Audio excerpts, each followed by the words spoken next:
Sabri Subi joins me now in the studio. I really look at business as an incredible vehicle to really make good and make change in the world. Well, when you ask somebody what it is that they want, you're right. It's very difficult to get clarity around that. And it's such a large, open-ended and loaded question. And that's what leaves most people just completely overwhelmed. So the exercise that I do is called like the dream day exercise. Forget about what it is that you want out of life. That's way too big. Think about what the perfect day looks like for you. What time do you go to bed? When do you wake up? What are you having for breakfast? Who are you having breakfast with? When do you exercise? What are you doing for exercise? What are you doing for your leisure time? Start with that, right? Start with what would the perfect day look like? And then think about what are you going to need to do and earn in order to fund that lifestyle? And the next part that you raised about, well, how do you keep going when you don't feel like going, right? So it's not enough just to think about what that dream day looks like, right? You need to think about who is the type of person that you would need to become in order to be that person. And then you need to think about what would your life look like if you did not become that person, if you did not get to live that life. Fast forward to the kind of person that you would be that is not capable of hitting any of your goals and living the life that you want to live.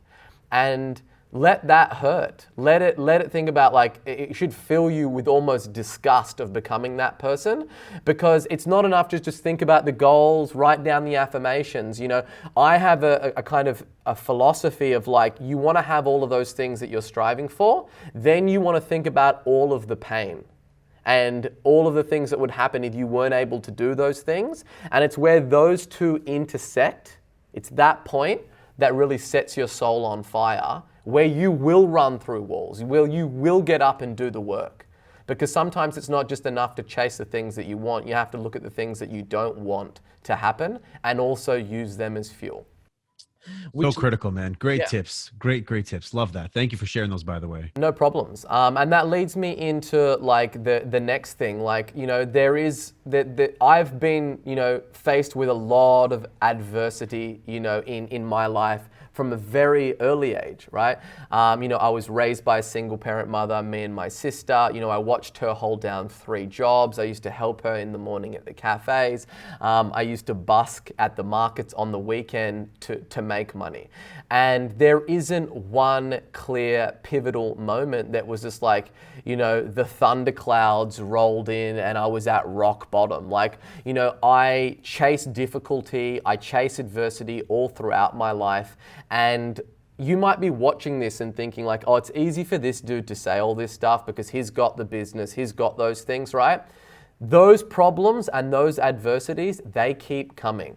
They do not stop coming. You just become better at dealing with those things, right?